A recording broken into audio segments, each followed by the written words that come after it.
किसी भी अधिनियम में बुलडोजर एक्ट नहीं है, किसी भी अधिनियम में बुलडोजर एक्ट नहीं है। तो आखिर ये क्यों? यानी ये सरकार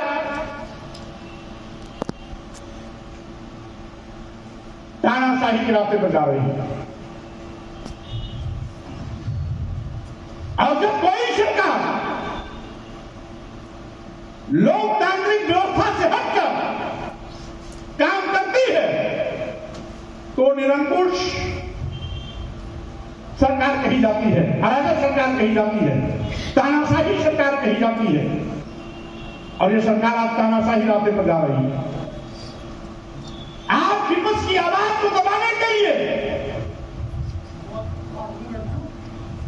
केंद्र की भाजपा सरकार आईडी और ईडी और सीबीआई का प्रयोग कर रही है।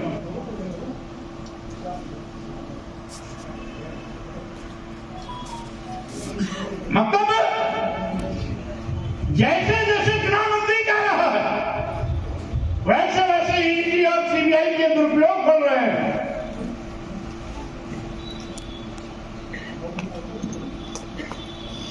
मैं कहना चाहता हूं लोकतांत्रिक व्यवस्था ये हमारे भारतीय संविधान के मंतव्यों में है। लोकतंत्रात्मक गणराज्य की कल्पना संविधान ने किया। व्यवस्था कानून कायदे और संविधान से चलता है, मनमाने तरीके से नहीं चलता। और इसीलिए आंकड़े हमारे पास बहुत हैं। हमने तो 2-3 अभी ताजा उदाहरण दिए हैं। इन्होंने एक दरोगा की भर्ती किया और वो भर्ती की एजेंसी को इन्हीं की भाजपा सरकार ने मध्य प्रदेश में ब्लैक लिस्टेड किया। किसको? इसी भाजपा की सरकार उत्तराखंड में जिस संस्था को ब्लैक लिस्टेड किया, यानी मध्य प्रदेश की भाजपा सरकार, उत्तराखंड की भाजपा सरकार जिस संस्था को ब्लैक लिस्टेड किया, उसी संस्था को उत्तर प्रदेश सरकार मेहरबान होकर के दरोगा की भर्ती का काम दे दिया। घोटाले भ्रष्टाचार की इंतहा हो गई। 100 एफआईआर हो गए, 300 लोग गिरफ्तार हो गए, लेकिन परीक्षा निरस्त नहीं हुई। दरोगा के अपॉइंटमेंट लेटर दिया जा रहा है। यह सरकार का नंगा नाच है। ये भाजपा के लोग झूठ की खेती करते हैं। बदनाम करते थे समाजवादी पार्टी को कि 56 एसडीएम में 46 एसडीएम भर ले गए अखिलेश यादव।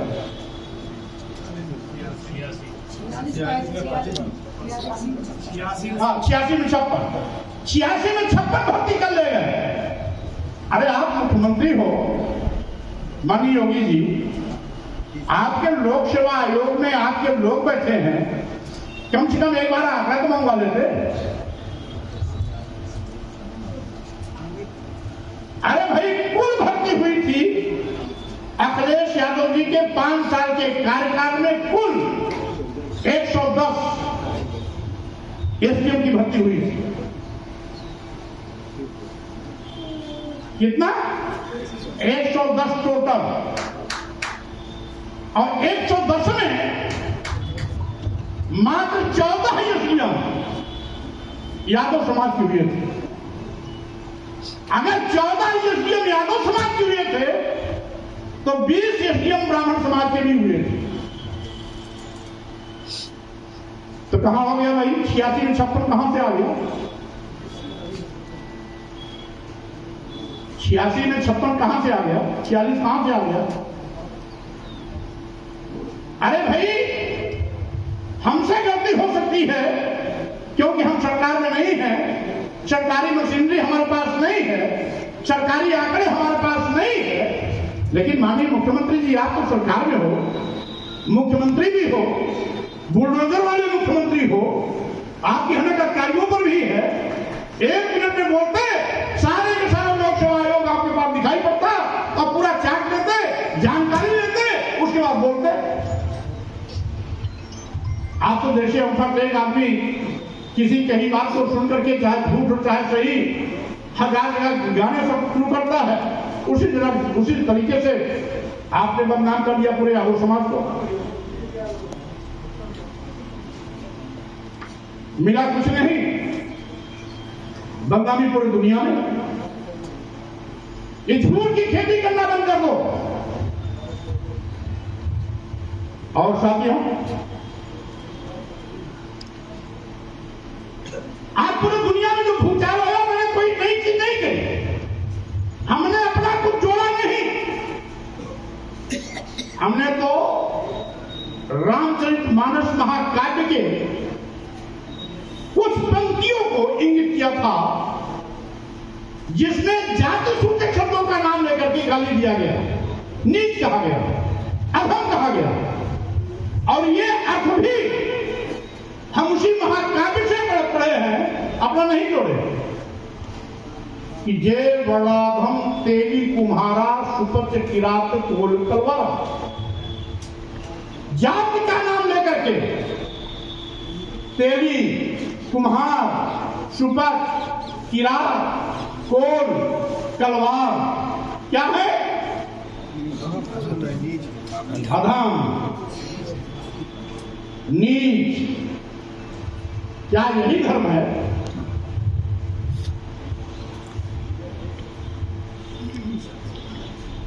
आज हमने तो केवल उस महाकाव्य की चौपाई पढ़ी और जो उस पुस्तक में अर्थ लिखा गया था उसी को मैंने बोला। मैंने अपना कुछ नहीं जोड़ा, मैंने किसी को गाली नहीं दिया, मैंने किसी को अपशब्द भी नहीं बोला। हमने केवल तुलसी बाबा की चौपाई और उसका अर्थ पढ़ा। और दूसरी ओर एक चौपाई और हमें अब केवल पढ़ाई नहीं, हमने माननीय प्रधानमंत्री, माननीय राष्ट्रपति को एक संवेदन के रूप में भेजा भी है कि ढोल गमार सूद पशु नारी सकल ताड़ना के अत्यंत। ताड़ना माने प्रताड़ित करना, मारना और पीटना। एक और आप महिला सशक्तिकरण चला रहे हैं। हमारे केंद्र और प्रदेश की सरकार महिला सशक्तिकरण चला रही है और दूसरी ओर भारतीय संविधान लागू होने के बाद ढोल गवार सुंदर खुला पाठ हो रहा। नवरात्र में इसी नारी शक्ति की पूजा हमारे देश में देवियों के रूप में की जाती है और वहीं दूसरी ओर तुलसी बाबा कह रहे नहीं, ये मानने पीटने की बात नहीं, इनको अपमानित करना चाहिए, प्रताड़ित करना चाहिए। अरे वो नारी शक्ति जो हमारी कभी नानी होती है, आजी होती है, दादी होती है, माँ होती है, बहन होती है, बेटी होती है, तमाम रूप में आगे में चाहिए पैदा होने से लेकर अंतिम दिन तक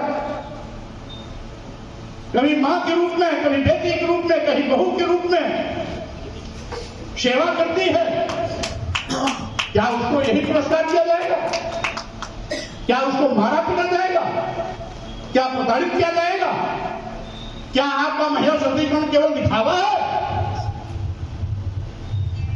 हमने तो नारी शक्ति के सम्मान की बात की थी।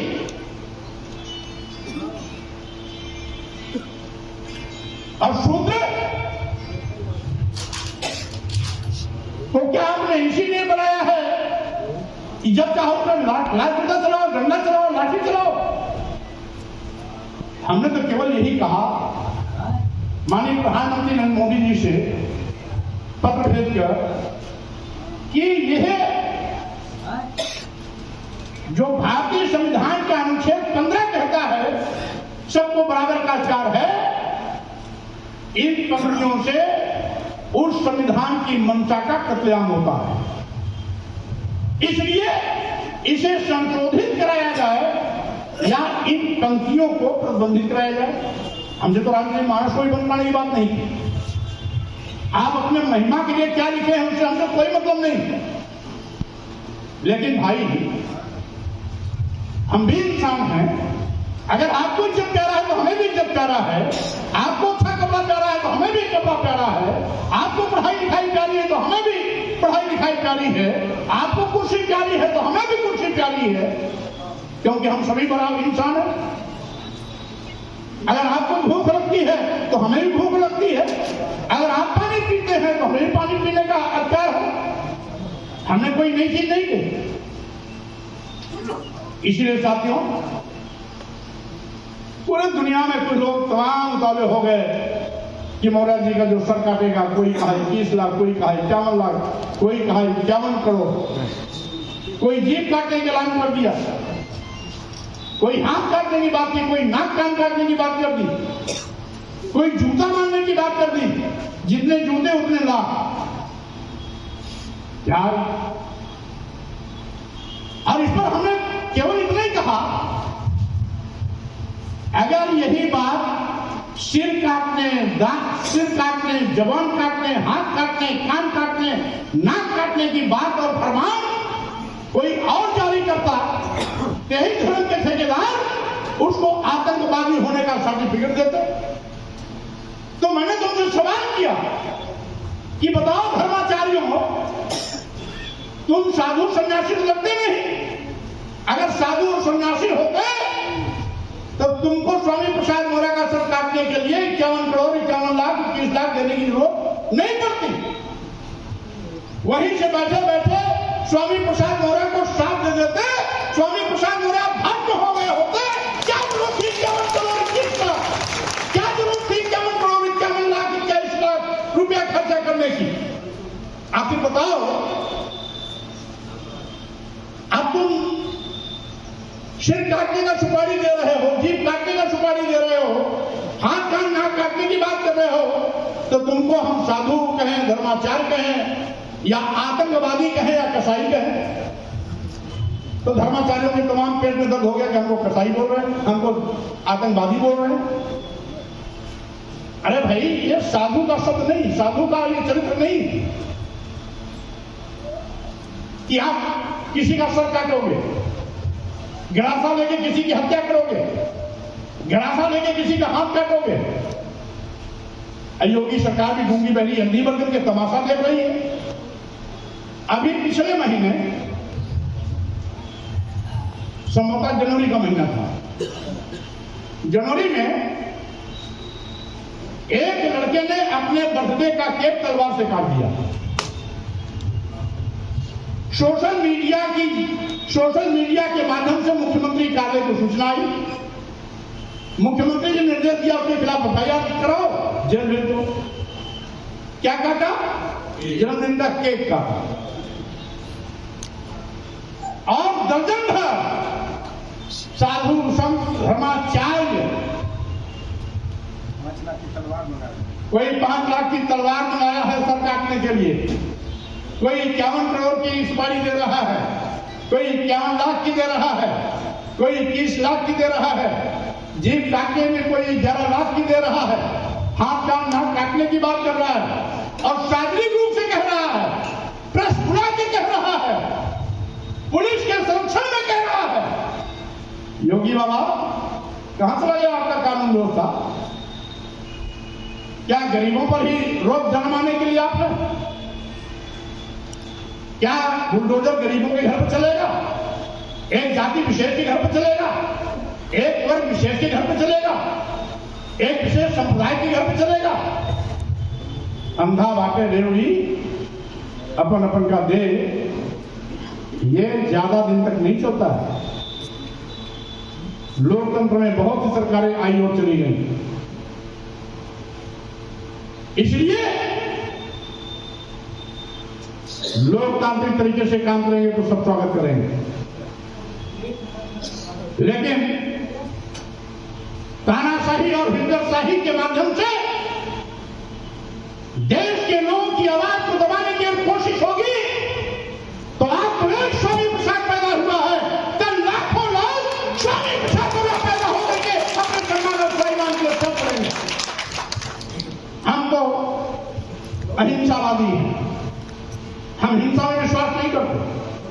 मार काट में विश्वास नहीं करते, गाली गलौज में विश्वास नहीं करते।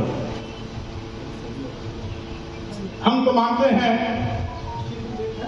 कि सभी इंसान समान है और सबको सम्मान और स्वाभिमान की भूख होती है, इसलिए किसी के सम्मान और स्वाभिमान पर किसी आपके कार्य से चोट नहीं आवे, इस बात को मैं हमेशा सुनिश्चित करने का प्रयास करता हूं। तुलसी जी, आप अपने लोगों को सम्मान दीजिए, हम भी स्वागत करते हैं आपका, लेकिन ये तो कह दिया कि पूजन शूद्र गुण ज्ञान प्रवीणा। भाई इतना तो ठीक था कि पूजे ही विप्र सकल गुणहीना, पूजे ही विप्र सकल गुणहीना, इतना कहते तो हमें कोई एतराज नहीं। आगे जोड़ दिया कि पूजे ही विप्र सकल गुणहीना और पूजे ही शूद्र गुण ज्ञान न प्रवीणा। हमने तो केवल ऋषि, आपने जो लिखा था उसी का बताया, आखिर ये क्यों लिख दिया? और साथियों, आज भारतीय संविधान भले हमारा सबसे बड़ा धर्म है, राष्ट्र धर्म है, सबसे बड़ा ग्रंथ है, लेकिन जातीय मानसिकता के लोग आज भी जातिवाद करने से पीछे नहीं है। हम तो जातिवाद के शिकार हैं, हम तो जातिवाद के नाम पर नीच कहे गए, अधम कहे गए, अपमानित किए गए, प्रताड़ित किए गए। जातिवाद के नाम पर तो बांट का हलवा आपने खाया, चढ़ावा आपने खाया, और हम लोग को हथली और हड्डी और पसली दिखाई गिन ली जाती है। आपके तो मोटे मोटे तोंद हैं, घी चपोड़ी पूरी खाते खाते पूरी शरीर में इतनी चर्बी है कि हड्डी दिखाई नहीं पड़ती। स्वामी प्रसाद मौर्य 6 बार कैबिनेट मंत्री का शपथ ले चुके, 3 बार नेता प्रतिनिधि रहे, तो उसमें भी कैबिनेट मंत्री का दर्जा था। अभी मैं अंदर बियर अपना उतार दूं तो सारी हड्डियां स्वामी प्रसाद मौर्य का गिन लोगे। अभी भी स्वामी प्रसाद मौर्य की पसली, हर पसली आप गिन लोगे, इसलिए कि हम जहां भी रहते हैं मेहनत पर विश्वास करते हैं, सब हमारी संस्कृति है। हम मुफ्त की रोटी नहीं खाते हैं, हम देश को भी खिलाते हैं और खुद भी खाते हैं। ऐसे घर में पैदा हुए, और इसलिए साथियों, अभी मैंने आंकड़े गिनाए, जातिवाद कौन कर रहा है? गोरखपुर विश्वविद्यालय की भर्ती हो, दरोगा की भर्ती हो, IIT BHU में पोस्ट ग्रेजुएशन में एडमिशन की भर्ती हो, आयुष विभाग के डॉक्टरों की भर्ती हो, कौन जातिवाद कर रहा है? किसकी सरकार है? उल्टा चोर को डाल दो डॉक्टर, आप डकैती भी डालोगे, आरोप भी लगाओगे। और साथियों मैं कहना चाहता हूं, आज यहां बहुत से नौजवान बैठे हैं, और नौजवान किसी भी वर्ग का हो, सरकारी नौकरियां खत्म हो रही हैं। सबका साथ, सबका विकास, सबका विश्वास नारा देने वाले लोग एक एक करके सबके साथ विश्वासघात और धोखा कर रहे हैं। आज करोड़ों नौजवानों की फौज बेरोजगारी की त्रासदी झेल रही है। आजादी के बाद 75वें वर्षगांठ के अवसर पर अपने महोत्सव मनाने वाले लोग देश में जहर का बीज बो रहे हैं।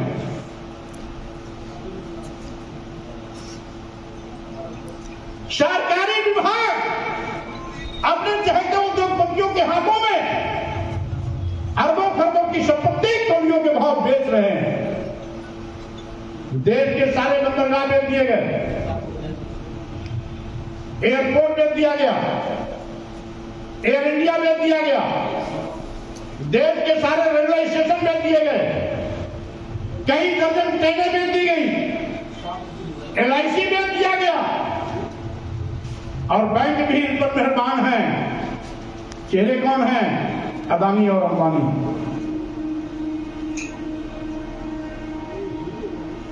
अभी तो शुरुआत है। और साथियों, अगर कुछ दिन और रह गए तो सारे सरकारी विभाग भी ठेका पर चलाने के लिए अदानी और अंबानी को दे देंगे। अगर अदानी अंबानी के हाथ में चला गया तो नौजवानों को अभी नहीं, आगे भी कभी नहीं सरकारी नौकरी मिलेगी, क्योंकि बनिया की नौकरी में सरकारी नौकरी नहीं लगती। सरकारी नौकरी तो सरकारी विभाग में लगता है। अब जो नौजवान किसी भी वर्ग या धर्म का हो, सारे लोगों को सरकारी नौकरियों से मरहूम यह सरकार कर रही है। और यही नहीं, जब सारे सरकारी विभाग बारी बारी से अदानी अंबानी या उद्योगपतियों के पास चले जाएंगे तो अनुसूचित जात का आरक्षण भी खत्म हो जाएगा, अनुसूचित जनजात का भी आरक्षण खत्म हो जाएगा, पिछड़ों का भी आरक्षण खत्म हो जाएगा और सभी नौजवानों की नौकरियां भी खत्म हो जाएंगी। गुजरात मॉडल क्या जानते हैं? अभी तो अपने यूपी में जिंदा है। गुजरात में जितने भी सरकारी primary school, junior high school थे, उसको भी उद्योगपतियों को दे दिया ठेके पर चलाने के लिए। जितने भी सीएससी पीएससी जिला अस्पताल, जितने भी सीएससी पीएससी जिला अस्पताल थे, उनको भी दे दिया उद्योगपतियों को चलाने के लिए ठेके पर। यह है गुजरात की नीति, गुजरात मॉडल। इस साथियों, आज सावधान रहने की आवश्यकता है। अभी कल मैं टीवी देख रहा था,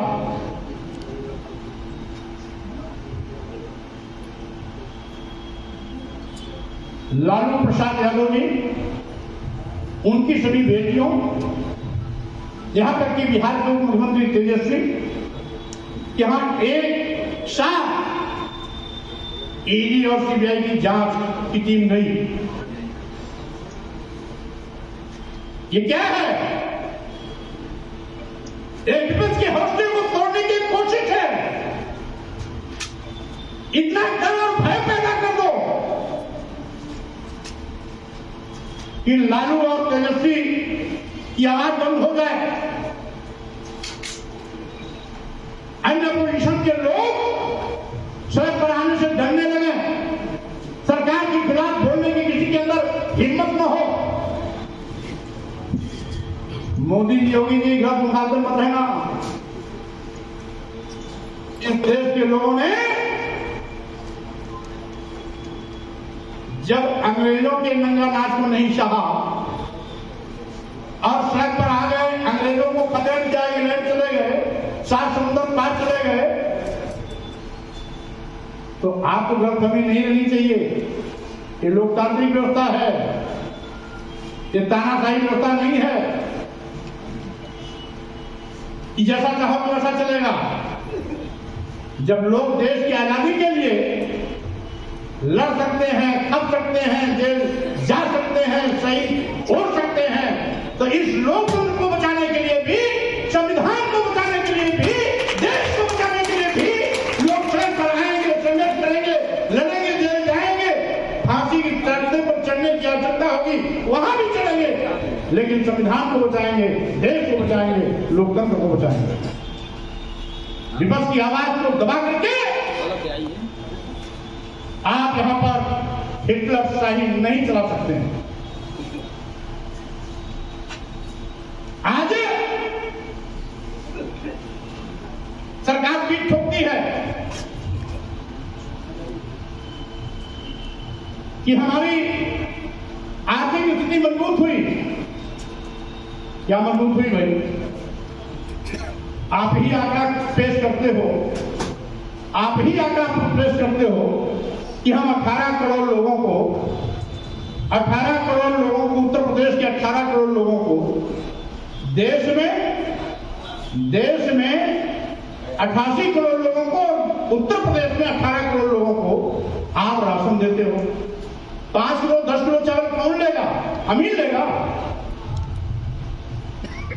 कौन गरीब लेगा, लाचार लेगा, जिसके घर में सरकारी नौकरी नहीं है, जिसके घर में खेती बाड़ी नहीं है, वो 5 किलो के लिए चावल लाइन लगाएगा। ये सरकार लोग गरीब बना रही है, मोहताज बना रही है, और 5 किलो 10 किलो चावल में उसकी जिंदगी को बांध कर रख देना चाहती है। वो नहीं चाहती कि गरीब का बेटा भी पढ़ लिख करके डॉक्टर बने, गरीब की बेटी बेटा भी इंजीनियर बने, गरीब की बेटी बेटा भी IAS और IPS बनने का सपना देखे, गरीब की बेटी बेटा भी मजिस्ट्रेट, SDM और डिप्टी SP बने। वो नहीं चाहते। वो चाहते हैं मोची का बेटा जूता गाड़ता रहे, निषाद का बेटा तालाब में मछली मारता रहे, कोई का बेटा कोई राम करता रहे, यानी यादव का बेटा गाय भैंस धोता रहे। ये नहीं चाहते कि इनके लड़के भी doctor, engineer, advocate, register, professor, IAS IPS आज बने। और इसीलिए मोदी जी की सरकार की चाल है कि गरीबों को इतना गरीब बना दो, इतना गरीब बना दो, इतना गरीब बना दो कि वो अपनी 5 किलो 10 किलो की चावल की लालच में हमारी तारीफ करते रहे, अब घर बैठे 5 किलो 10 किलो चावल को अपनी पूरी जिंदगी कमाई समझते रहे। ये है 5 किलो 10 किलो चावल लेने वाले लोगों, आप समझ लेना, एक प्रकार से लोकतंत्र को खरीदने की नापाक कोशिश है। हमने तो मानव कांशीराम जी के उस बयान को पढ़ा था, जब भाषण देते थे कहते थे, अरे बहुजन समाज के लोगों, जिस तरीके से अपने मां बहन बेटी की इज्जत की रक्षा के लिए आप अपने हाथों में लाठी डंडा उठा लेते हो, उसी प्रकार से अपने वोट की रक्षा के लिए, लोकतंत्र की सबसे बड़ी ताकत वोट है, अपने वोट की रक्षा के लिए हाथ में आवश्यकता पड़े तो लाठी डंडा उठा लेना। मानव कांशीराम जी ने भी कहा था, कुछ हमारे लोग चंद रुपयों पर, चंद साड़ी और धोती पर, दारू की बोतल पर अपना वोट बेच देते हैं, और जो लोग अपना वोट चंद रुपयों पर, साड़ी पर, धोती पर, बोतल, दारू की बोतल पर बेच देते हैं, वो अपने मां बहन बेटी की इज्जत भी चंद रुपयों पर, दारू की बोतल पर, साड़ी और धोती पर बेच सकते हैं। ऐसे लोगों से होशियार रहना है।